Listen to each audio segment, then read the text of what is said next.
All right, welcome back, everybody. This is Jeffrey Rosales alongside Hiram Figueroa. Happy New Year, everyone. I hope you guys had a great New Year's. I hope you guys are ready and charged to have an amazing 2025.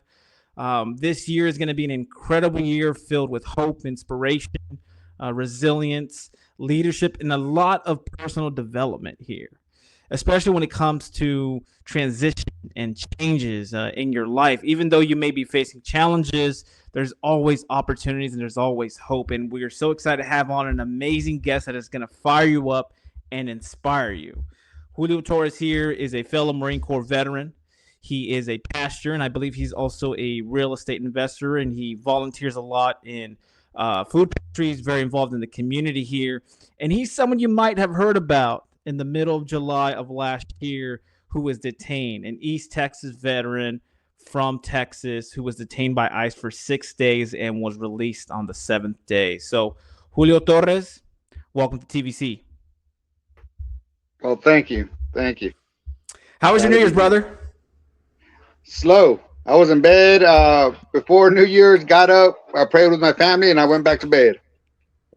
That's it. Amen. Those are always some of the best things as far as one of the simple things, right? Keeping it simple and enjoying time with family, man. Same here, man. Laid low a little bit. Spent some time with brother and family there in LA and West Covina. And so it was a great time, man. So Julio, I really want to kind of orient people here and kind of get started a little bit. Let's talk about your background here. Let's talk about where Julio grew up. What was that like? I grew up in a small town in the Central Valley in California, Livingston, California. Foster farm capital of the world. I'm from the Central Valley as well, man. Fresno, California. Here, my father was a bracero, so I know that very well. So, what was it like, man? Did you play any sports? What were you involved in? Tell us about that. It's some of the. This is what I tell people. I said my childhood was great. What I mean by that is I didn't know I was poor, but it was great. Does that make sense? Everybody in the neighborhood had a bike, same shoes all year, two, three pairs of change, and we were happy. We would go swim at the water beds, the canals, go get I always tell my son when my son's like, "Hey dad, can you cash out me money?" And I said, "Man, you know what I did for money when I was a kid? I used to go take the beehives from another farm, go to the other town, sell them on the corner, the apples, the peaches." I said, "That's how we did our GoFundMe." I had a great childhood. Great childhood. And what I remember, life at home wasn't that great, but childhood was great. I think that's the best thing that you can share because a lot of people don't understand that that's how you develop the ethics and your character. Those are bonding scenarios as you come up. And that's why, when you reflect on the home life of your childhood, you're looking for people that kind of relate to that. So nice to meet you. Good point, Hiram. There, because I recall the same situation. I always tell people, right, working at the flea market with my father, and we would always sell all the produce that we would grow because we would grow a lot of it in our backyard, right? Lemons, oranges, and I always tell people, to Hiram's point, it's like those are some of the most formidable experiences ever. Like a lot of kids gave me a lot of Hmm. flack for that because they're like, well, you're poor, you work at the swamp meet, but that taught me sales, that taught me business development, that taught me marketing, that taught me how to negotiate with vendors. Like my father would always buy it at retail from other vendors, the oranges. But then he discovered there's this place in the Central Valley that's a distributor for those Halo oranges you guys might be familiar with, right? And my father would say, you know what? I'm going to cut out these retailers. I'm going to go straight to the source there and try to get as close as possible, right? So he can make a profit. But that's how I learned some of the business ethics and business skills, right? The life experiences there. Those are some of the most formative experiences ever, man. So if you're a kid out there, please go to the swap meet or please go to some events like that because you will learn a lot, right? Or your farmers markets or people that have situations like that. So that's awesome. Um, so where were you from, Julio? Were they from here? Or are they from other No, countries? I came here with my mom at the age of 5. My mom's from Guadalajara, Mexico. Never really knew my father. I'm grew up with a stepfather, but he was also from Michoacan, as my father was. So we come from that background from Mexico. Pretty part of Mexico. I just went for the first time that I remember to Guadalajara last year, and it was beautiful. I fell in love. Beautiful. I love it, man. And my ex-wife is from Guadalajara, and the first time I went there, man, it's a nice metropolitan. area. I think it's called the tequila capital of the world, if I'm not mistaken. There, and I'm not. We're not sponsored by any tequila brands, so just so you know, I'm not advocating to drink tequila, but it is a really good area to go to. Hiram, do you want to say something? Yeah, Julio, this is a good thing that you shared, right? Like you guys have been working in the fields. I'm a city kid, right? I grew up in New York, so it was like shovel snow, take somebody's trash, pick up their groceries, run their errands. And back in the day, hey, go get me a 6-pack of beer and a pack of cigarettes, and I'll tip you. Those days were like crazy. And then that's the kind of work ethic. And the guy would say, here's a note and tell him to put it on credit. And then the guy would tip me. So those days of, being mentored by the elders is good. Now, back to your point, right? In Mexico, my wife, who's half Apache Indian Mexican, I've shared that narrative for quite some time. And I can honestly tell you, man, I live in New York, but I more relate to the Latino community out here because it's pretty much very diverse, to Jeffrey's point, because I've learned a lot. And when I go back to the East Coast, I can see the difference in everything else. And the last part is, if you haven't noticed, more Mexicans are taking over Brooklyn, New York, and New York City than ever there is. They got lowriders driving down in Times Square. I remember being in the Marine Corps. People used to. I was stationed in North Carolina for my first with my first unit, and they're like, "You Puerto Rican?" I said, "No, I'm Mexican." And the guys were like, "Look, if you're in the East Coast, you're Puerto Rican. If you're in the West Coast, you're Mexican. It don't matter what you are, but that is what you're labeled as in the Marine Corps." So we're like, "Okay, I guess we were Puerto Rican in the East Coast." So let's talk about that real quick. I want to know your origin story, man, because I think you probably joined before the whole dragon slaying commercial that was out there. Why did you join the Corps? Did anybody in your family serve? Myself, Yep. Marine Corps recruiters. I grew up. This is ironic, the situation that we're going to be talking what's in the back, the flag back there. I joined because growing up, we come from a small town, Livingston, California. Grapes, Gallo wine. Uh, I got to throw this in because people will understand this. When you're going down Highway 99 or Highway 5 in California, and you get people that go, "Oh, it smells like cows." I'm the one that will roll the window down because my father used to work at a dairy, so that smell reminded me of my childhood. I get very, my eyes tear up just thinking about the good times. So going there, man, I love those things about being a kid, But the reason that I joined the Marine Corps was I wanted to be able to say that I belonged. Does that make sense? Because we were always the wetbacks, we were always this, and it wasn't a problem to be that, but I wanted to say that I belong here, and I would always say I'm going to join. I was going to join the army, but I said I'm going to join the army. That way, no one can ever tell me that I don't belong in this country. And You look at me now. I'm fighting that right now. you make a valid point because back when I joined, right, there was very few Mexicans, right, and I can honestly tell you that from '77 to the late '80s, that was pretty much you're white, very few Latino, a lot of Asians, and a lot of blacks. It wasn't until after the Persian Gulf War the diversity changed, and especially when we went into after Persian Gulf, and especially the Iraq War and Afghanistan, things have changed drastically. But back to your point, you're right. You should say you should belong. Is like myself, all my family joined the army, and I said I joined the Marine Corps, and said you can't make it. And I said, watch me. So I get it. So I went to the Marine Corps recruiter because it was the Army, Navy, and Marine Corps, and I had the Navy at my house and the Army every day. Here, you pass the test, this, and I'm already getting ready to go to MEPS with the Army recruiter, and he wasn't in his office. So I leaned over to the Marine Corps and I said, "Hey, why aren't you ever at my house trying to recruit me?" And he said the dumbest line that hooked me. He said, "If you want to be a Marine, you come to us." And I thought about it. I'm like, huh. So I walked in there and he asked me, "What do you want to do in the military?" And I said, "I want to blow some things up." And he said, "Great." I became an 0341, 81 millimeter motor grunt.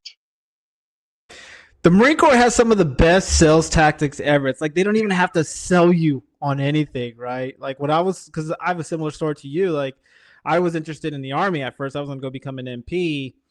And then I saw this guy in a freaking dress blues, and I happened to see the whole Dragon Slaying commercial. And after that, I was sold, man. I'm gonna go freaking join the Marine Corps. But he wasn't like pushing or like trying to get me like the Army was. He was just like, well, just meet me at the office. Here's a pull-up bar right here. Go do pull-ups. And I said I couldn't even do like one pull-up at that time, right? But they sold me. They sold me, and it was just some of the best. I mean, some of the best things that's happened in my life, man. The good old Corps here. So that's awesome, bro. So you joined the Corps. Where were you stationed at? I was stationed in North Carolina for about a year and a half. We were on deployment in Japan, and El Días de Mayo, Mother's Day, I called my mom up from Japan, go pick up a Mother's Day gift. On the way to pick up the Mother's Day gift, a drunk driver kills her. So when she passed away, from Japan, they send me back to the States. I get some emergency leave. I go back to North Carolina, and then they transfer me over to the Camp Pendleton, to 1st Battalion, 5th Marines. There's a crazy story about that. You guys are going to love this. So I was with 1-8. We were in Mount Fuji, and I was the rear party. Everybody else has left. The advanced party from 1-5 shows up. We get in a big old brawl at the bar. All right. The 1st Battalion, 1-8 with, 1st Battalion, 5th Marines. When I get transferred for the humanitarian transfer to Camp Pendleton, one of the guys I got in a fight with is my roommate. I was like, oh, there. As soon as I open the door, he's like, you. And I'm like, oh, man. So I think that's just a funny story of that. Marine Corps small, man. So you never know where you're going to be at. And that's the beauty of it. It's a love-hate relationship, but you got to be careful who you circle with, I'm just gonna say, man, our frat has some of the most interesting times ever, man. The brotherhood, the camaraderie, the fighting. But man, we always stick together, man. There was another Marine who was on the show last year, and he's like, man, Marines are like cousins, man, because we're like so few, and every time we see each other, we're just so grateful to be in each other's presence, man. And that's what I love about the brotherhood, because it teaches you team leadership, organizational skills. So you started 1-5, and then you went to Iraq. In the what year? 03. Okay, you went right when the invasion happened. Yes. Okay. We were in Kuwait when when they give you steak and lobster. That's some good steak and lobster, by the way. I'm just saying, you just need a little A1 sauce and maybe get a little Tabasco, and I think you'd be good to go on that. We had so you're from LA, so you will know this. Juanita Foods. The Mexican. So when I was in Iraq, everybody was sending letters to Copenhagen, Bud Light, all these things. So I sent a letter to Juanita Foods, and right before Cinco de Mayo, we received a pallet of pozole, menudo, refried beans. Yeah, and I remember we took a picture and I sent it back, and it came out in LA at the Juanita Foods. It's just a bunch of us. It's like 6-7 Mexicans and 1 Filipino. And I love that picture because there's always a Filipino with the Mexicans. There's always. So, yeah, it was celebrating Cinco de Mayo in Iraq. That's pretty timeless because, like you say, right, Juanita's Foods, like here in Southern California, when I was the operations manager at UPS, I was a driver. I used to deliver to the headquarters in Juanita's Foods. And they had this big restaurant to come in there, and everybody would come in there, and then, right before that, the pozole would come out, and they start eating it. So I've been addicted to Mexican food ever since. So I can tell you that. Amen.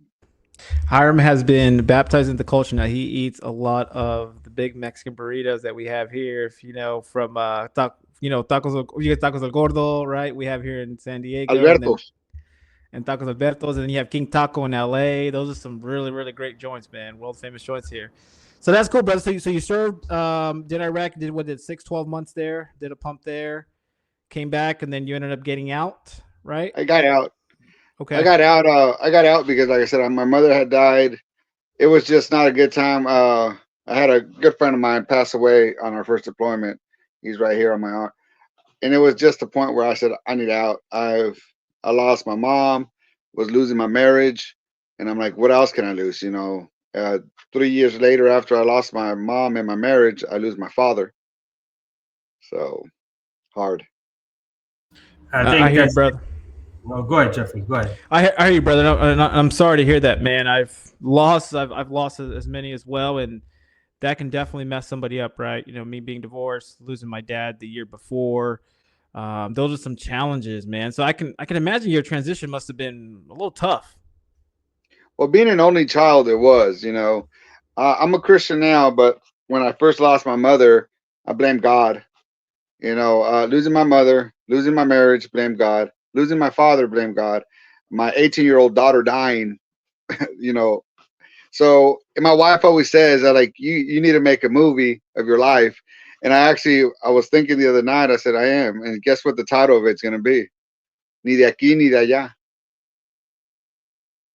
You My know, because Yeah, that's my perfect. father used to always say that, Julio. You know, he was a bracero, like I said, and a lot of folks don't understand because you mentioned earlier something about contributions.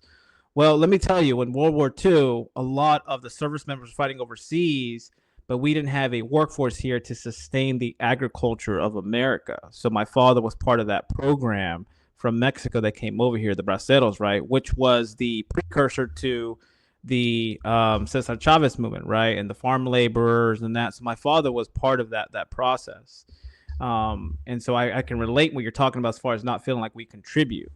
And but it's also too growing up culturally, right? So my father, you know, obviously being I'm being first generation from my father's side, and then third generation from my mom's side because she's from Texas. And so that was always I was always stuck in between as well. Like, well, I feel like I'm here, but then I'm not here, right? Like, I can hang out with friends from this community, and we can talk, and we relate. But then also I can hang out with other friends from other communities. But there was always that in between, that identity crisis that a lot of people suffer for, right? And then it wasn't until and I'm sure we're going to talk about this, is I realize now that my identity is I'm a child of God. Like, I serve Amen. Him. Like, that is who I serve now. And I think that, and I'd love for you to talk about that in a little bit, but I want to talk about like your transition, right? You went through a lot of loss.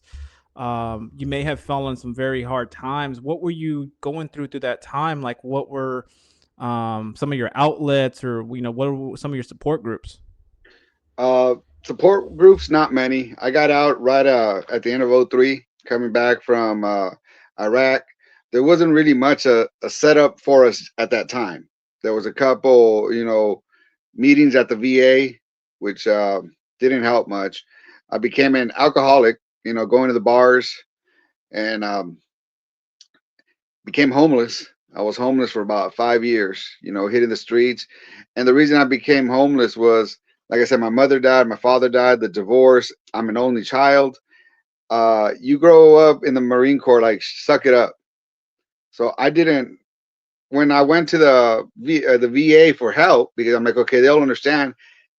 That was the culture there. Suck it up, you know. And I agreed with them. Like, you know what? I'll suck this up, hit the streets. I was homeless, and I don't know if you guys know Bakersfield, California. If you the Union Street, where all the prostitutes and all the drug and everything, that's where I was homeless at, and it was a hard time. It was a hard time for me. Transition went from alcohol to extracurricular, you know, activities to a little bit more, and then just doing what you had to do to separate yourself from the pain. You know, the poor pity me.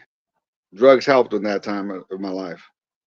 That's a very powerful statement, and a lot of people can't even recover from that. 5 years of homelessness is very significant. If they're talking about the home, Jeffrey and myself, we're talking about the homelessness now, right? And we're looking at it. So I can't even fathom the point of day in, day out of being homeless for 5 years.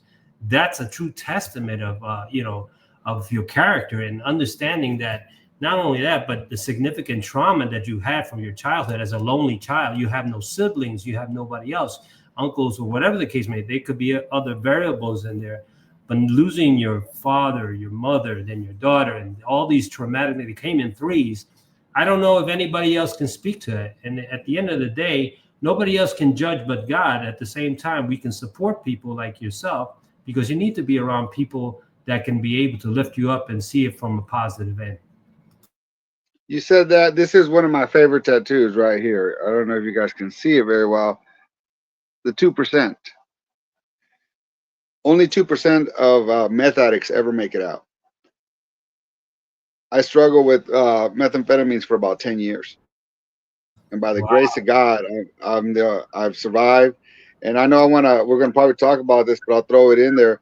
One of the things that you mentioned, I'm a chaplain for the police department, for the sheriff's department here, for the county jail, for the prison, for TDCJ here in Texas. But one of the things that I take more pride in, because I give honor and glory to God, is my wife and I have opened up a rehab. We run a rehab. It's called the Prodigal's Home. We have non-veterans and we have veterans there. Because when I was homeless, like we were talking about the addiction and all these traumas, we burn our bridges from sometimes. So I told God, if you get me out of this, I will be that person that people can call. So that's why right now we run the Prodigal's Home. We have 14 men, 2 of them are veterans. Amen. Amen to that. And I do want to talk about the homeless problem before we get kind of to some of the meat of this show, is because Hiram and I talk a lot about, like, we talk about the problem, Julio, but we want to solve it, right? I'm right now. I'm not sure if you're aware.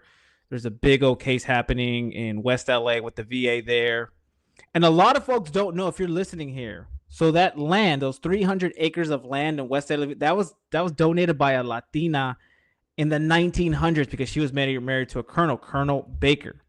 A lot of folks don't know that. She was from a prominent family in San Diego, but she gave that land for the healthcare and to take care of disabled veterans. And unfortunately, because government, they've gotten a hold of that, and they started saying, and they have not lived up to that deed or that promise that she had, the reason why she donated that land, right? So there's this hard charging another fellow Marine, Judge David Carter, who's getting involved now, and he's actually has standed an injunction of him, right? And once this thing is over, I'd love to have him on the show, because he's saying, hold on, this land was dedicated to veterans, but now you're taking possession of it and you're giving it for other commercial business purposes. So you're not living up to its original promise that was donated by a Latina here. So Julio, and I think that we can solve this problem in our generation. Julio, it feels like there's just a lot of bureaucracy and government involved, right? And so I'd love to get your take on that from your perspective, brother.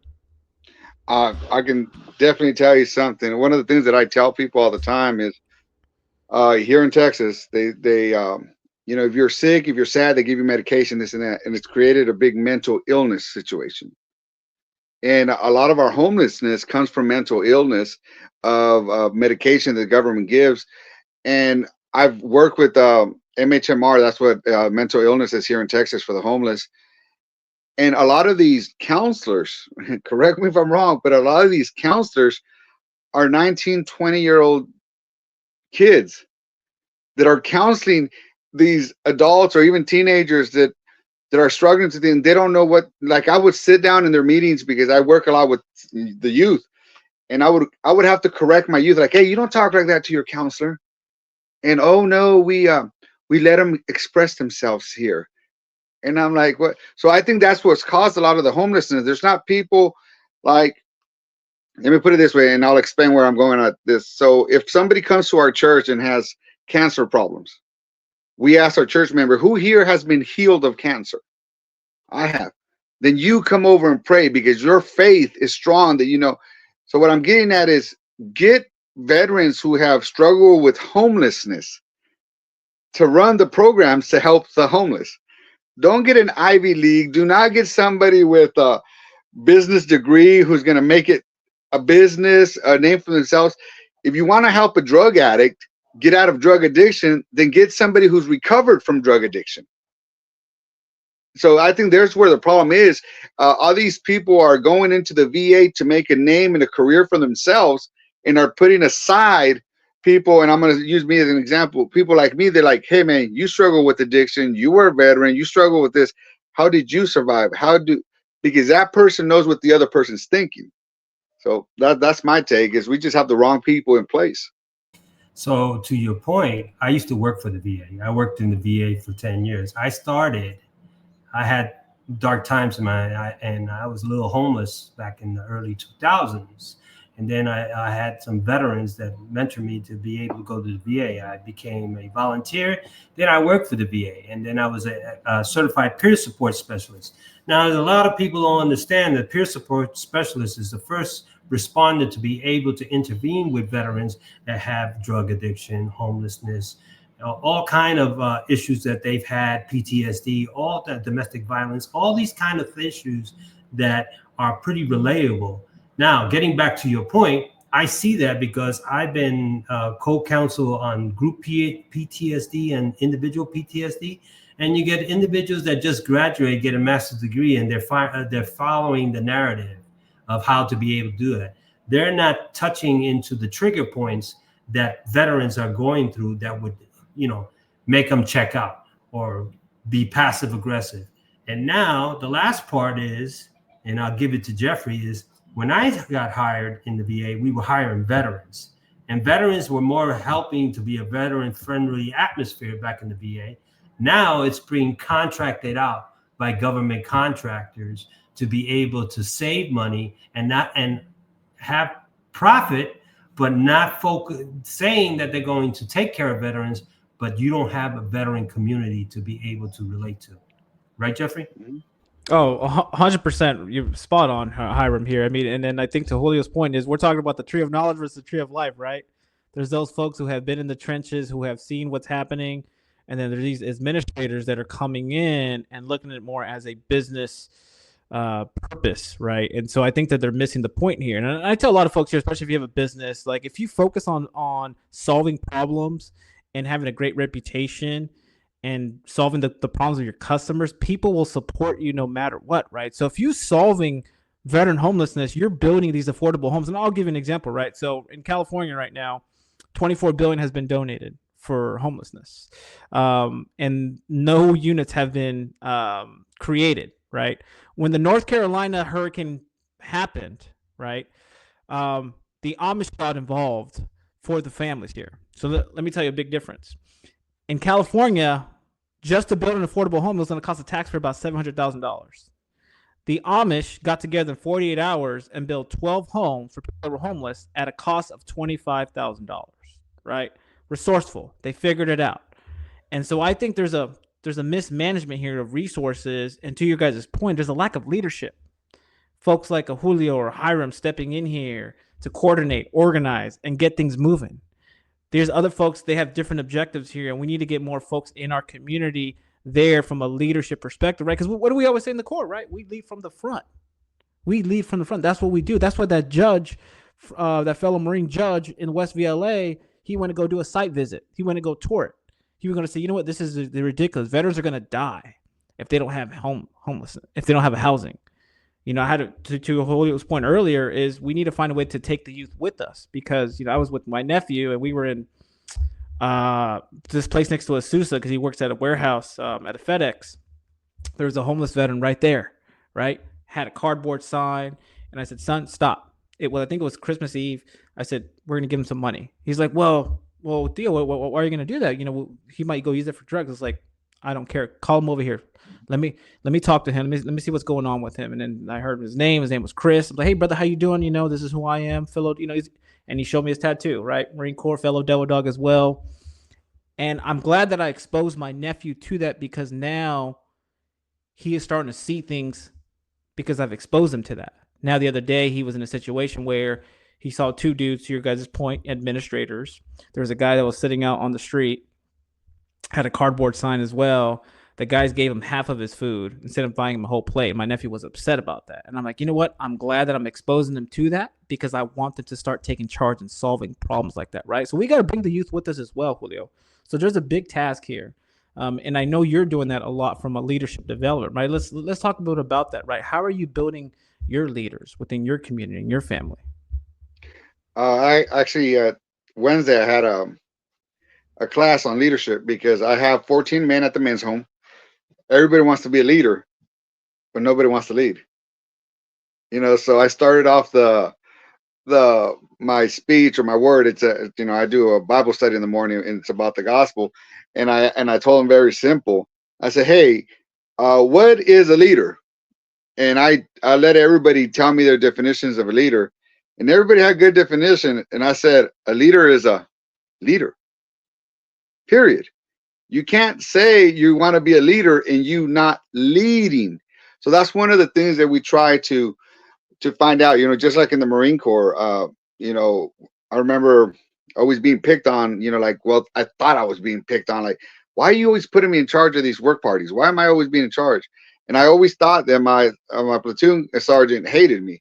He's like, dude, I know that if I put him to you, you're gonna be able to finish him. So that's where I learned that you have to find the leader and build the leader out of them. So that's what we're doing at the men's home. We're finding out who can lead, who can follow, and I always tell the guys, you can never lead if you can't follow. That's a good Right point. now, No, my go ahead. veterans are my two. Sorry, no. A quick close with this. My two veterans right now are the ones that I'm helping them. When I have a 17-year-old and a 22-year-old, and what I'm doing is I'm putting the two veterans with the two youth. That way we can create new leaders. So here's the thing, Julio. It's great that you're doing that. And to Jeffrey's point, you know what's affecting the generation is social media and the smartphones, because they're putting their face 8 hours a day in a phone that is their own fantasy, their own legend of their mind. Able to interact with people that have strong challenges, able to handle, confrontational. Let's just say this, right? We're having a podcast. We can agree to disagree, but we can't disrespect, right? Everybody's focused on everything else. And then what's the takeaway from it? You know something that I don't know, and Jeffrey knows something that I don't know, and I know something that both of you don't know. But the thing is that what's happening with the youth is they want to find themselves as a quick fix to find validation and feel that they're on top. But at the end of the day, that doesn't mean anything, because life happens, challenges happen, tragedies happen. And at the end of the day, what do you have? Your word, right? Your belief and your character, your bond. So if you don't have that, how can you be able to live in today's society? And that's the biggest thing that Jeffrey and myself, been talking about, because a lot of people are just not focused. They're focused on things that are insignificant, not focused on the basics. The basics are from the childhood to where you're living at now. What are you doing today that's going to benefit you to change the narrative? Are you developing yourself? Are you having a personal belief? Are you personally developing yourself? Are you surrounding yourself with a circle of influence? Are you leveling it up? Are you changing your narrative that people can come in and talk to you and say, Julio, there's something about you that you're doing differently. I want to talk to you. What are you doing differently? That's the problem that we're having in today. So speaking of that development, and if you guys are listening here, the Good Book is always a great book that I recommend, and I'm sure everyone here recommends. There's another good book that I'm going to read this year in addition to the Good Book. It's called Doing Business by the Good Book, 52 Leadership Principles by David Stewart, the wealthiest African-American that no one's even heard of. No IT background, no engineering background, but he has dedicated his whole company into serving God and Jesus Christ. And David Stewart was recently I was listening to him on a podcast, and he said that he's gotten a lot of flack for that because no one really talks about their spiritual development in the corporation or the business anymore, right? They found a way to neutralize it. But he said Jesus and God is the reason why his company becomes so successful. Let me tell you, it's a Fortune 100 company, and it does $20 billion a year in revenue. But he said he put God first. And that is what led to his success in doing that. So it's called Doing Business by the Good Book. But the Good Book is something I want to talk more, right? So I'm sure, Julio, when you were going through that trial and tribulation like Job, because your story runs a little bit of Job, when you were homeless, what was a turning point for you where that was going to lead you onto a path of recovery? You said you had a talk with the Father. But then when you started to turn to the book, was there a mentor? Did he send somebody your way to come kind of aid you into that development? There's 2 points of my walk in life with God that really changed my whole life. My son's mom at the time, she's my wife now, but my son's mom at the time, she was a Christian, and I wasn't. Let's just put it that way. I won't say what faith I was, but I was a big devote to La Santa Muerte because I was a broken person, and I believed that that's what helped. So I was there, and she invited me to church one time, and I didn't want to go. the pastor's getting ready to close the service, and he says, "Hey, I got this message for somebody in the crowd. He doesn't want to be here." And I'm like, "Oh, he must be talking to me." So he read scripture, Isaiah 6:8. The scripture says, "Then I heard the voice of the Father say, 'Who shall I send as my messenger?' And I replied, 'Here I am, send me.'" And at that moment, I thought that was the coolest guy in the world when he said, "Here I am, send me." So I went home and I got it tattooed on me. All right. I went home, I got high. I was, like I said, I was in my dark time in my life, drunk, high. And for the next couple of years of my homelessness and my drug addiction, I would always rub my hand like this. And people would be like, "Why do you do that every time you're high?" And I said, "Because I made a promise, and one day I'm going to live up to that promise to be that man that God is going to send me." So that was the beginning of my faith walk. All those years in the middle, I made a promise that I would serve God, but I didn't. I remember walking to the altar and say, "God, if you protect my son, if you keep him from harm, from anything evil, I'll serve you." 3 months later, my son's mom gets up, disappears with my son for a whole year. And at that point, there was a point where I hated God because Christians would come to me, "Que Dios te bendiga," and "God bless you." And I would hit him with the water hose, throw rocks at him. And God asked me, he goes, "Why are you angry at me?" And I said, "Because you lied to me." And he says, "No, you asked me to protect him from evil, from harm. You were that evil and you were that harm, my addiction." So that opened up my eyes a lot. The point where I changed my whole life was when my daughter called me and goes, "Dad, aren't you a Christian?" And what do we say? "We've been to church once." "Oh, yeah, I'm a Christian." You know, I said, "Yeah." So she started asking me questions. And in those questions, I got on the prophet Google and I would ask, "Hey, Google, what's this?" And I would answer my daughter every day for 6 months. We would talk about Jesus. I started going to church to be able to listen to the pastors preach, where I can go tell my daughter about God. One night she gets baptized. She says it's because her daddy led her to the Lord. I said, "Okay, well, I give God the credit. I'm a piece of dad." She texts me a week later because she was sick and I didn't answer. I was in my addiction. The next morning, my ex-wife calls me and tells me that my daughter passed away that night. So after losing my daughter, I remember going back to homelessness for about 6 months and sitting at the side of a gas station. I remember crying out to God, says, "I'm tired. If you're real," which I knew he was real. I said, "If you're real, I give you full control of my life. Do with me what you want because I'm done with doing what I want to do." And that's the beginning of my walk. I've been sober now almost 11 years. So by the grace of God, never relapse. Give God the credit on that. And we've been working with food banks and everything else. But So that's where my life changed. that's a great spiritual awakening, right? And the other thing that, as myself as a parent, right, I can't even fathom losing a child. You're not supposed to be in that predicament. You're supposed to be, let them take care of me, or I'll leave before, I'll sacrifice before then. And these are things that a lot of people are saying, it's not going to happen to me. And if it doesn't affect them, they don't take it into heart that this could be them. And the other thing is, to your point, spiritual awakening is this. It takes a tragedy to have a rebirth for a number of reasons. And the number of reasons is to open your eyes to know what it is. And some people feel sorry for themselves and have pity party and have total aggression towards God. And then they mock God. So the biggest thing that I can share you is that she's beautiful. That's her. She's beautiful. And the thing about it is that you can't do that because at the end of the day, when it's time for us to check out, we all held accountable for our actions. A lot of people don't want to believe that. And accountability starts with you. And it's never too late to change the narrative. But a lot of people are living in the world today that they think they're untouchable until mortality hits. I was talking to a pastor friend of mine here in San Diego, and him and I, we have fellowship every morning. It's great, right? Like we're doing fellowship right now. And he told me, he's like, "We're nothing but vapors. Tomorrow's not guaranteed. Today is the only day that matters, right? So make the most of it here."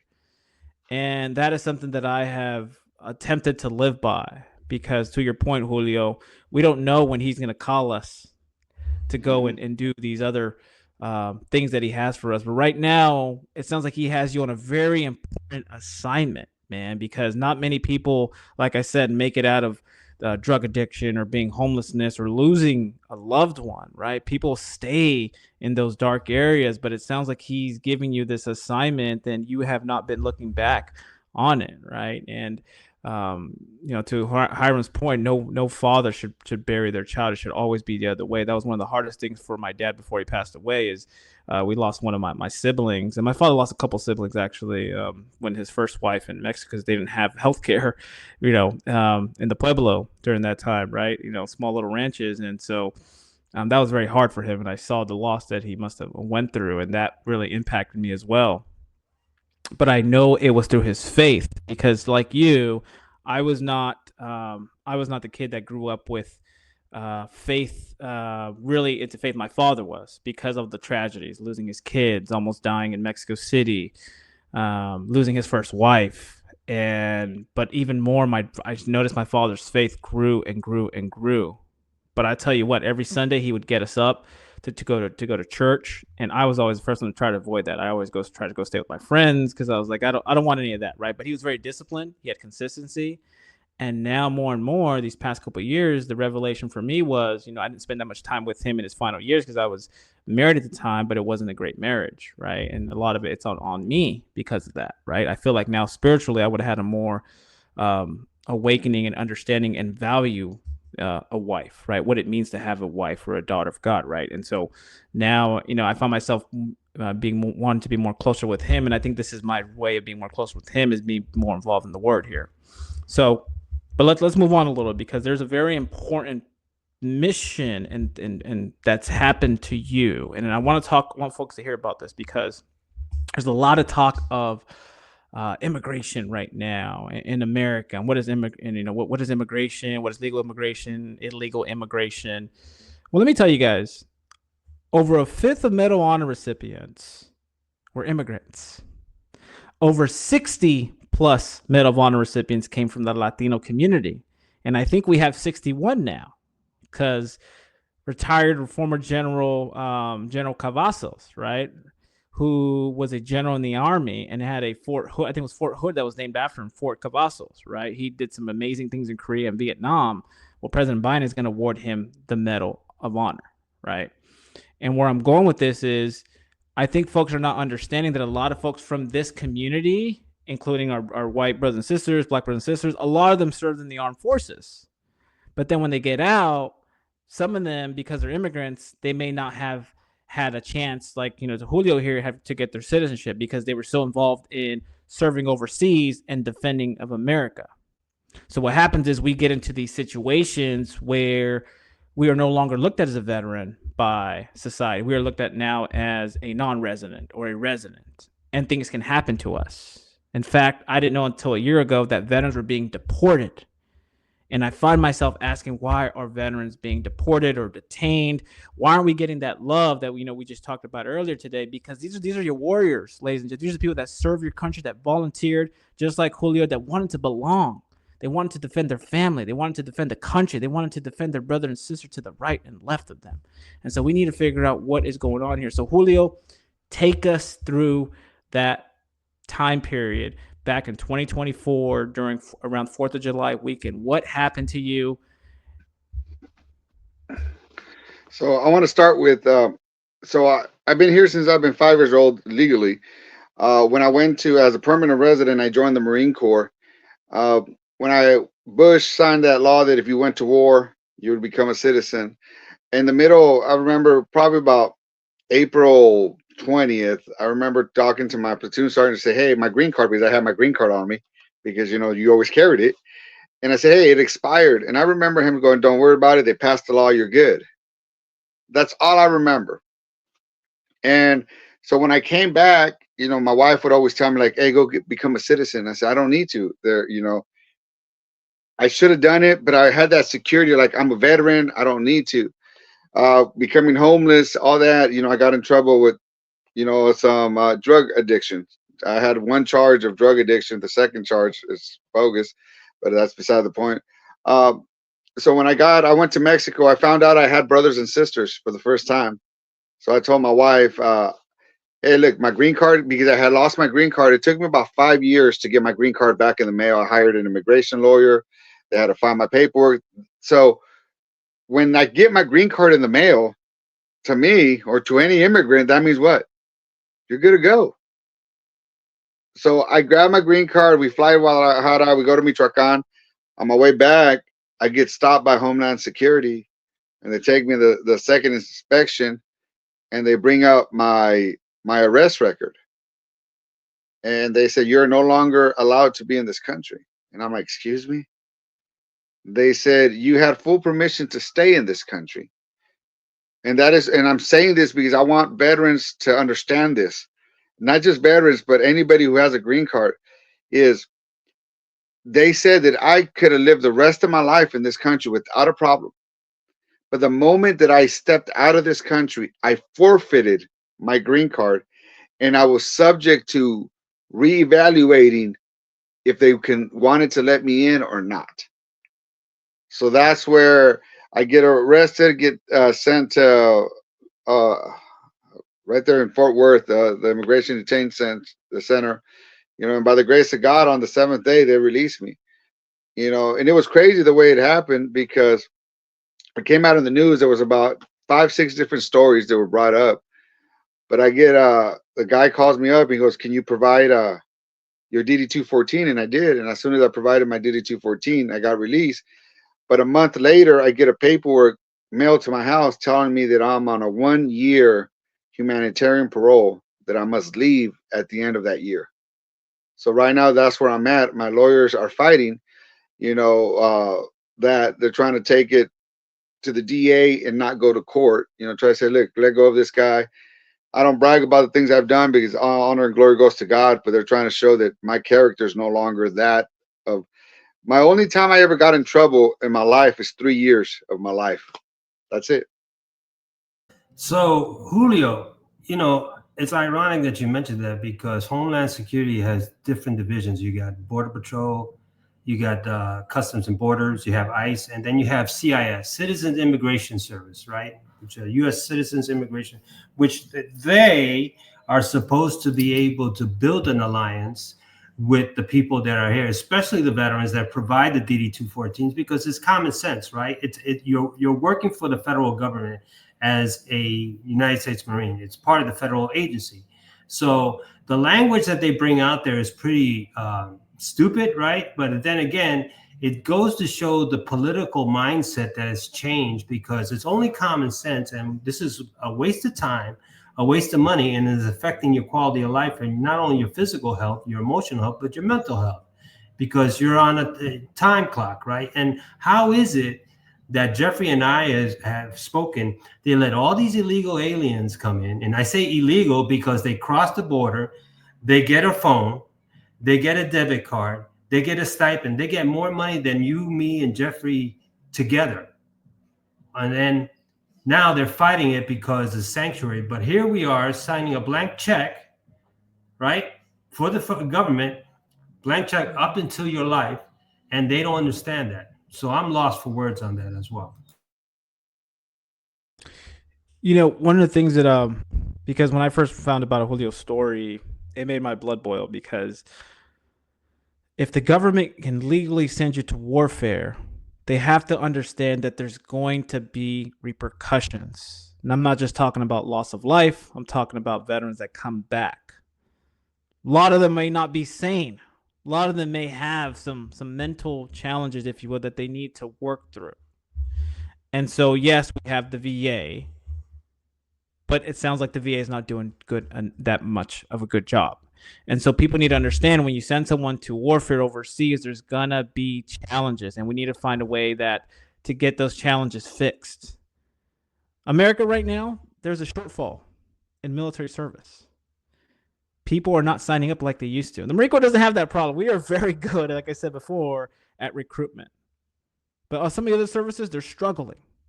And so if we don't take care of warriors like Julio here, then his son or a family member that you have who are getting information from our experiences, they may not want to join unless there's a draft where they make it mandatory, which I do think we should have a mandatory in the future mandate service, right? So we can teach more leadership to the youth. But at this point, they may not want to join because they say, well, Julio went through these challenges with the government, Hiram or Jeffrey. Why should I serve? And so, this is to all our leaders in the community, including our political leaders as well, is if you want people to start listening to you, you got to start solving some of these problems here. So Julio, take us through after that experience, because you missed, there's one part you mentioned, and I remember you mentioned it was a really great testimony, right? And I shared this with Hiram, your testimony as far as the prodigious son, right? You were detained for 6 days, but you were released on what? The 7th day. The 7th. So take us through that.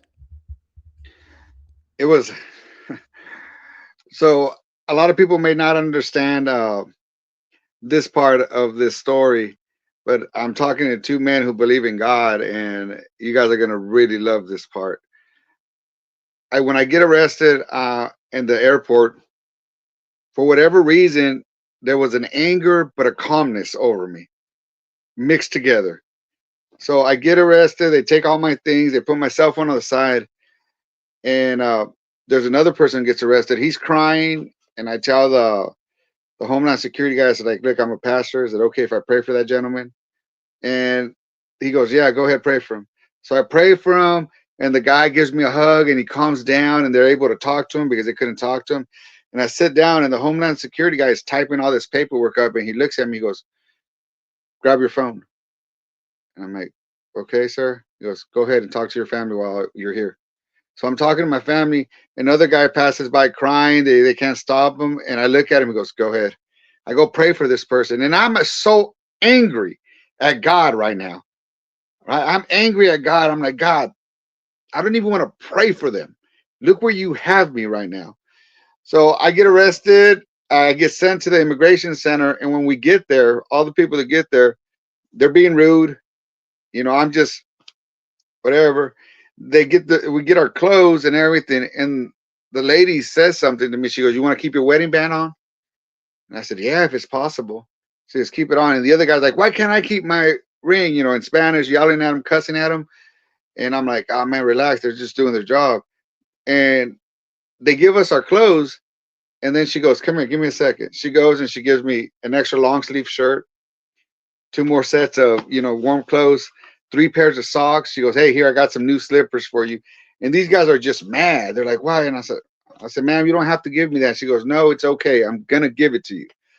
So I'm seeing God's favor. Even though I'm angry at God, I'm seeing God's favor in this whole process.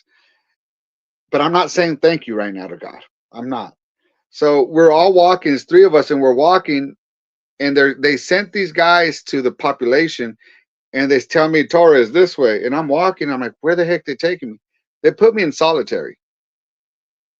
When they put me in solitary, I'm like, what? Why am I in solitary? I'm not in no gang. I'm being nice. I started making all the extra clothes that they give me. This is the part you guys are going to love. This is when my wife says my life needs to be a movie or a series. I'm packing all the extra clothes into the pillow sheet that they gave me.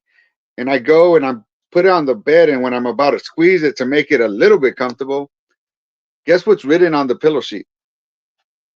I am. God's name, the I am, the great I am. And I remember saying, you got jokes, God? You talking to me while I'm in this situation? And this is the thing. I think that once God revealed to me, when I got put in solitary confinement, maybe 2 hours before I went to sleep, about 100 agents rushed in there with shields and guards and everything. And I'm like, what's going on? And the guard was so nice. I said, look, I'm claustrophobic. He goes, I'll leave the window open for you. So I'm sitting by the window, just right there, getting fresh air, not room air. And all these agents come in, and there's a girl standing next to my door. What they're doing, they're getting all the Chinese immigrants out. And with the way they got them out with shields, weapons. They open the door, they put this like insane asylum kind of jacket on the floor, and they tell them lay down. Some of the guys lay down, some of them didn't go easy. So they have all these ICE agents there with weapons, with mask and everything. So I look at the hole and I say, ma'am. And she goes, yeah, what do you want? I said, I'm a veteran and I'm in here. And I remember her going, what? And she bent down and she says, give me your information. Now I see why everybody else went to population and why God sent me to be over there with in isolation, because I believe that it was the work of everybody else, but I also believe that it was that that God sent me to that place for that person to stand there and go, give me your social security, give me your name, give me everything. Because the agent that called me said, hey, I heard that you are a veteran. So I'm guessing, I'm praying however God worked that did.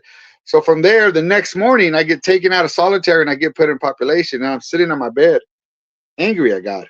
We've all been there. When you're mad at your spouse, you don't want to say you're mad at them. You just don't want to talk to them. So I'm sitting there and there's a guy walking around saying in Spanish, is there any pastors here? For all the new guys, is there any pastors here? And I'm like, no. The guy walks up to me and goes, hey, by any chance, are you a pastor? And I said, why do you say that? We've been praying because we lost our pastor. We've been praying that God sends somebody in to teach us Bible studies. And I'm like, yeah, I am. That first night, we had over 25 people, 20 something people give their lives to the Lord.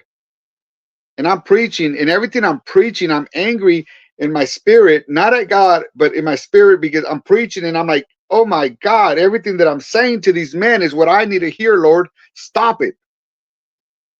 God was talking to me in my situation. By the time I left, there was 58 people who gave their life to the Lord. But the funniest part is the second night I was there, I woke up about 3 a.m. and I hear God's voice say, serve in here. And I'm like, I don't want to serve. And he kept saying, serve. So I get mad and I go and my bed is in front of the toilets, 18 toilets. So everybody's asleep. So I go grab the toilet brush and I said, fine, you want me to serve God? I'll serve. And I start just brushing all the toilets, cleaning the toilets. And I'm going to say, I'm mocking God in the sense of saying, fine, I'll serve. Is this serving enough for you? That brush slips and falls right in my mouth. And I said, I'll shut up, Lord. I'll shut up and serve. And it was crazy. The favor I had in there just for that week that I was in there, I told the guards, I said, hey, I'll translate for you if you need me to translate. I'm a pastor. So every time somebody was crying a lot or anything, they're like, hey, can you come? And 7 days I didn't have extra food there, but the guards would always give me 2, 3 extra plates. And I would be able to minister to people, hey, you hungry? So I saw God's favor in the midst of all that. And this is the crazy part. I'm leaving. When I get asked to leave the facility, they tell me, get out. They didn't give me no paperwork. They just said, leave now. It was funny because they don't do that. They just told me to leave. I'm walking out, and as soon as I walk out of the facility on the highway, a friend of mine, I belong to an organization called Kingdom Music, and one of the ministers from Kingdom Music looks at me and turns around and goes, Julio, what are you doing? And he picked me up. So I didn't even have to walk nowhere. The Lord provided a ride as soon as I left the facility. Wow, I'm over here clapping, man. Praise God. That is a most powerful testimonies that I've ever heard, Julio. And you're exactly right on the money there, because God put on that armor on you, and he gave you a very powerful source so you can go administer to people while you're in a situation, right? And that reminds me of the core, adapt and overcome, right? These challenges are we're going to be having, we're going to be faced with. Ladies and gentlemen, those can be some of the most powerful challenges if you allow those challenges to serve you in a healthy way. Here Julio made the most of a situation. He was facing a very tough environment, very constricted in that environment, and he found a way to apply his leadership and his faith to help bring other people back into the kingdom. As here's Ramher earlier said about adaptability, Julio showcased that here in itself here. So Julio, you went through that situation, but then after, you said, you know what, I'm not going to stop here. I need to go and talk to community leaders and government leaders. Let's talk about that initiative that I believe you might still be working on here, right? Because all of us, like to Hiram's earlier, we want to see our veterans prioritized, right? Especially deported veterans, homeless veterans. We want to give them more opportunities. What are some of the initiatives that you are working on right now? Are there any campaigns? I'm going to start it off with very disappointing. Veterans Day came around, and I called the Dallas Parade organization. I said, "Hey, man, I'm a veteran." They're like, "Great, we need more veterans. We don't have a lot of people in our parade this year. We need participation." I said, "Great. I'm starting this movement about deported veterans that needs to, And the person goes, "Excuse me." I said, "Well, yeah. Did you not know that over 100,000 veterans have been deported since 1996?" And he said, "Well, that's I don't think that's something good for the parade." And I'm like, "Excuse me? It's a parade honoring veterans, and I'm letting you know." And he goes, "No, sorry, we won't be able to let you participate." And I said, "Okay." Again, not trying to get mad. I'm like, "All right."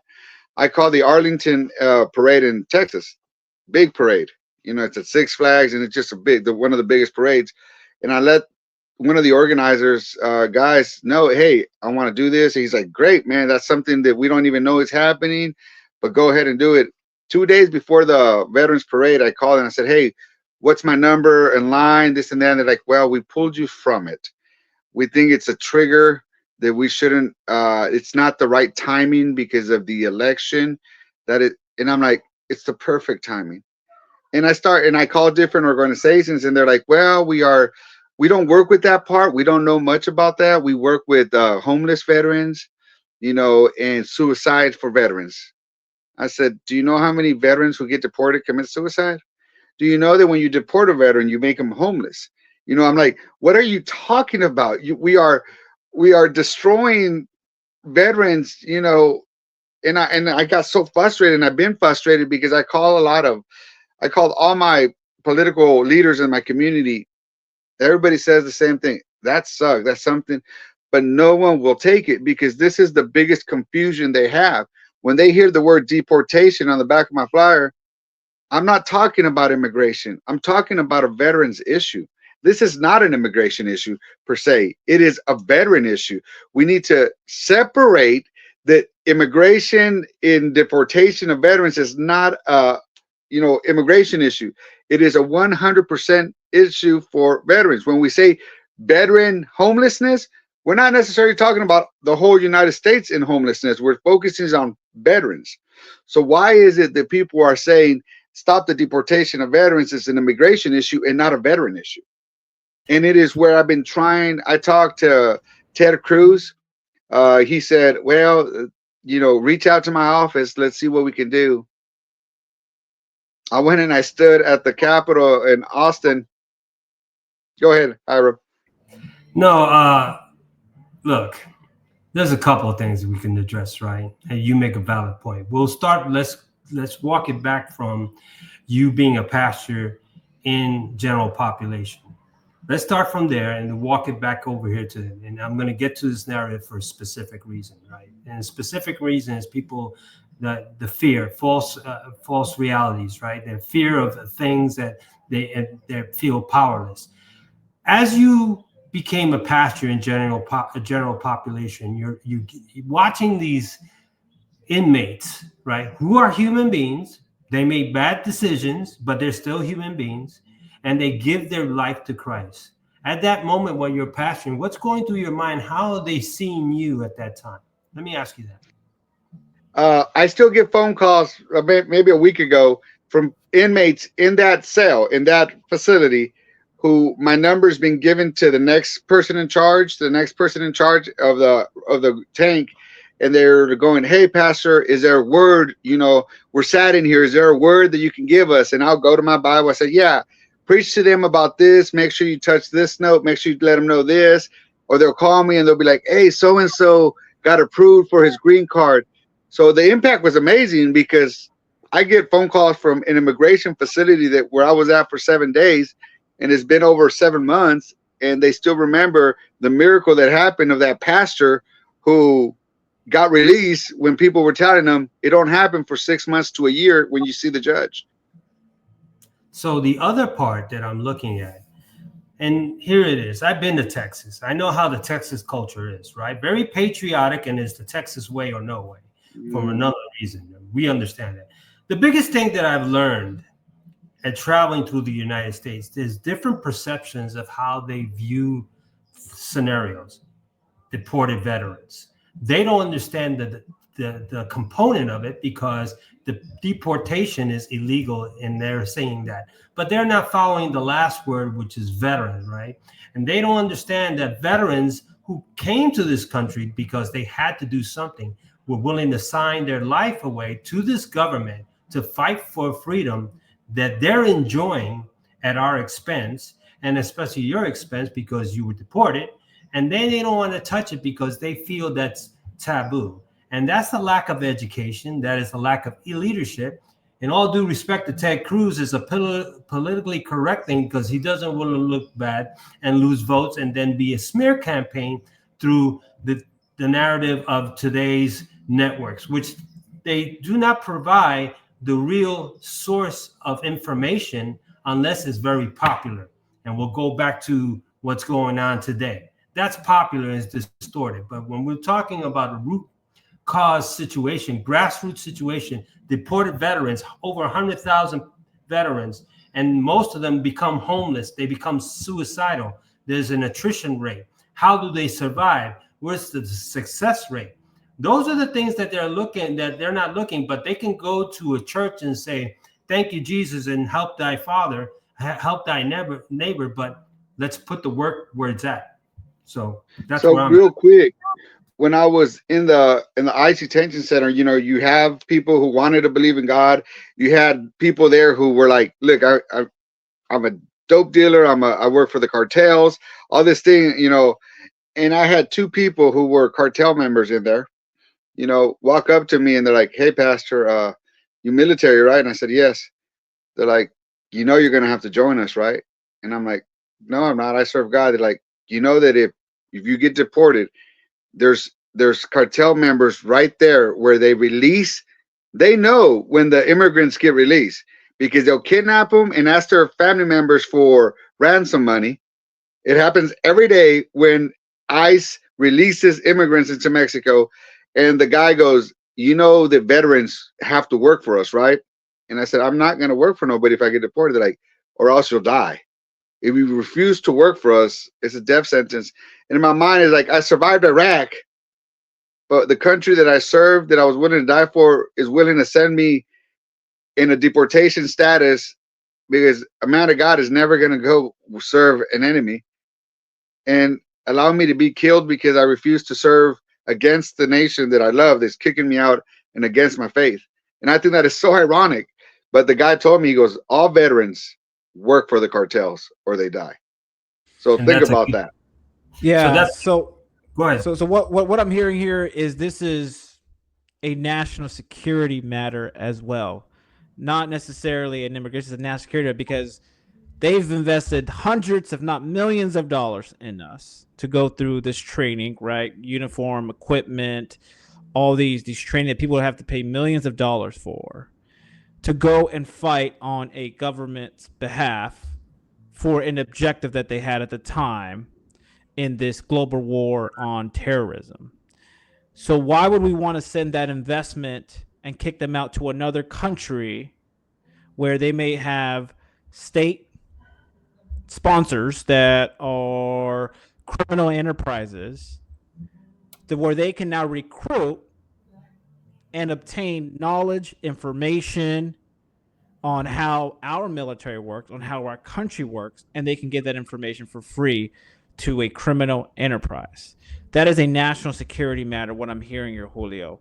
And that is something these political leaders, as you described, need to take that into effect. Because I'll tell you what, America is becoming a pestilence, some will say, right? Maybe people may not want to do business with us. There's a lot of things happening on the global landscape, right? We got competitors like China, who is fighting us economically, and of course the whole Russia-Ukraine thing. And America needs a military force that is capable. There's readiness, and people feel like they have an ability to go and serve on its behalf. But if we go and say, you know, we're going to throw away Julio or Hiram here, we're going to give them back to the country where they've probably never been there, and now they're going to get our investment, that is not a good return on investment here. And so that, like I said before, that is not a good perception to the youth here. You know, and it's going to impact us in many more ways than we can here. So if you're listening here, this is a national security matter, not an immigration matter. We need to think strategically, and we need to think big picture here for my leaders here that are listening here. Go ahead, Rob. So, Julio, you bring a valid point, right? That a lot of people are not fully aware of that the immigration process. Once they sent you out, the cartels are waiting for you, and they're just getting, shot caller pretty much saying, "Hey, if you're a veteran, you're going to be working for us and everything else." And this is why Jeffrey and myself are advocating for this type of social media platform, because the narrative from these big broadcasting news centers, right? They take the news and they sensationalize, but they don't focus on the real backstory of what's going on, because it's a taboo. It kills their ratings, and they're wondering why people are streaming to hear other people speak about real life situations, and it's killing their ratings, right? But they still want to capitalize and say, we'll make you famous for about 2 minutes if you share this story, but you got to stick to this, what we're sharing, versus what you're sharing right now. This is real life story that you can't even reinvent, that you can't even put a script to it. And God puts the script to it for you to have the testimony. And people don't understand that that testimony is real. And when that testimony is real, they got to understand that this can happen to me, or they pass judgment. And the people that pass judgment live in a bubble of lack of reality. So I commend you on that. That's actually a really good point, Herman. I want to just add on to that. For those of you guys that are listening here, there is a very legacy narrative about our community here. And I think we need to find a way to change that, because the way I look at Haram or Julio is let him or her who is without sin be the first one to cast the first stone, because I won't be doing that, right? There's only one person that can judge here. But Julio served his country. He became a pastor, and he is saving lives in the state of Texas and all across the country. You know how many people who could have ended up as criminals, and Julio's taking them off the street? We have a fentanyl problem. You know how many people Julio prevented from them falling into a fentanyl addiction, ladies and gentlemen? He is saving lives. So America is getting a big return now. And for America to just say, well, we're just going to throw you away. We might send you back to this country that you haven't even been in years. And you went for the first time last year, and we may find a way. That is not the American way, ladies and gentlemen. We need to go back to principles and values and find out who we serve and actually be one nation under God here, because that is who we ultimately serve here. So if you're a leader, get your principles right, get your values right, because there's an attack on our youth in our community, in our country. So we must shape and change this narrative like powerful leaders like Haram and Julio here. So Julio, you've gone through this journey. You're at a point in your life. Who is Julio today, and what can Julio share to the audience of what he went through to become the new Julio, and is a work in progress as well? What can you share? Very simple. This whole process, we claim ourselves to titles like I'm a veteran of the United States Marine Corps. That can be taken away. I'm this, that can be taken away. What I've learned through this whole process, that I'm always going to be a man of God, and no one can take that away. Do I want to leave this nation? Not at all. I want to see, we're real estate investors. We have, by the grace of God, I live on a 64-acre farm, dream house. I got my kids, and I told God that if it's His will, I'll go wherever He wants. But I'm asking God for me to stay. I just know that the man that I am is a man whose faith has grown closer to God, because I've realized that if man kicks me out or whatever they do, my promised land is wherever the Lord sends me. And I'm asking the Lord to keep me here. But the work that I do here, we can do it anywhere. Do I want to do it anywhere else? No. I want to do it in this nation, the nation that raised me, the nation that I consider my nation. Being Hispanic, and I say Mexicano, born in Mexico, but I have this tattoo, the American flag. Everybody always asks me, like, where's your Mexican flag? I say, you can't tell? Look at this face. I said, being a proud Mexican makes me a prouder American. It's just scary. Where I want to be is I want to be here. I want to continue to grow. I want to grow old in this nation. I want to grow old helping people. You guys said something I wanted to touch on. There's a guy that graduated our program the other day, 17 years in prison, has never been out of prison more than 30 days. He's been a year with us now. He graduated. He has a full-time job, right? He just got married. And, those are the things that we're doing. And this guy, obviously God gets the credit, but these are the people we're changing. We have so many men graduating our program that are changing. So that, I don't know, man. Who I am is a man of God, a father, and a husband. You represent the Latino community in a very well fashion, because from grassroots to living in the valleys, and helping your father and getting the dairy areas and everything else. That's a true American. People don't understand. This is what Americans are all about. Identify an American. We'll go back to your country. Well, people don't realize 80% of the United States is Latino right now. It's 80%. And a lot of things that people fail to understand, that Latinos, in whether you're a veteran or not, do the things that other Americans won't do. They'll cook for you, they'll wash for you, they'll do your clothes, they'll do your construction, they'll fix your cars, they'll do quite a few things for you. But then again, you criticize this Latino community for doing what they're saying because they're taking jobs away.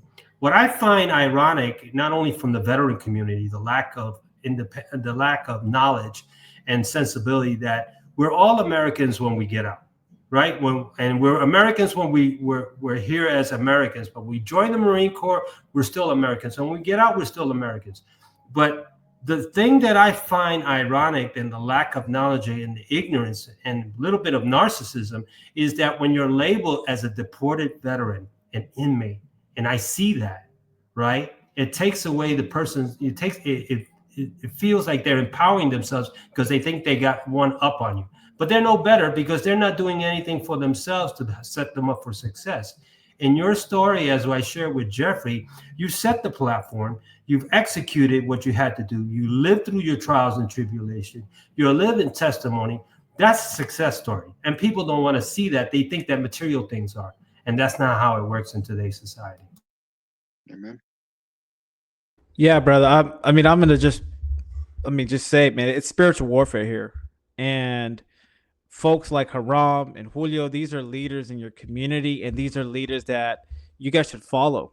Follow them if you're on social media, or connect with them, because guess what? Our future generations is at stake here. And if we don't get a hold of this, we don't plant those values, those principles, or give them that foundation like a rock, then that foundation becomes quicksand. And that means the wolf in sheep's clothing can come in and take advantage of our families and take advantage of our community.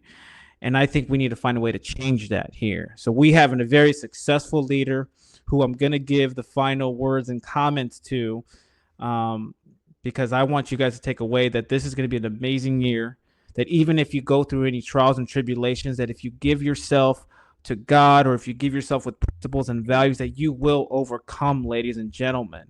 In fact, God actually showed Julio favor because he had to take him through a storm.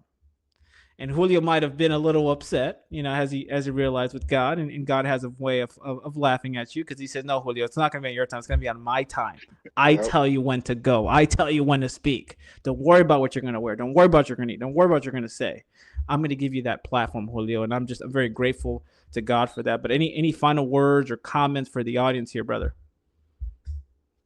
I just want to say, make sure that we share this, and like you said, follow my TikTok, where I like to talk about this a lot. Is the name there is Julio Torres, Unashamed 116. Obviously, even in my titles, I'm unashamed of the gospel. I just want to the thing that I want to ask any Latino veteran or any Latino service member is, go get your citizenship immediately. Don't be like me. Don't wait. You know what I'm saying? If I would have gone and done the right paperwork myself, while I was in the service, I wouldn't be going through this. So just please, if you're serving and they tell you, oh, don't worry about it, worry about it. Make sure you put it in your hands, not in somebody else's hands. I love the fact that you've been able to be a testimony. It's like God says, God calls the unqualified to qualify the call. So that's what you've been able to do. because you fear not, because you do all things through Jesus Christ who strengthens you. So that's important to understand that. So thank you. Thank you guys Well for having said. me on. Well said. Thank you, brother. And ladies and gentlemen, remember, you are qualified, but remember who you serve, because he's the one that's going to give you the direction. He's the one that's going to lead you your steps. So, Julio, we look forward to having you back and having an update on where you're at, brother. But again, In I'm Jesus' thankful to name. God. I'm thankful for you, and I want to send your family great wishes. They have a great, successful year, and anything you need from us here, we're here for you, brother. All right? TVC signing out. Semper Fi, gentlemen. God bless you guys.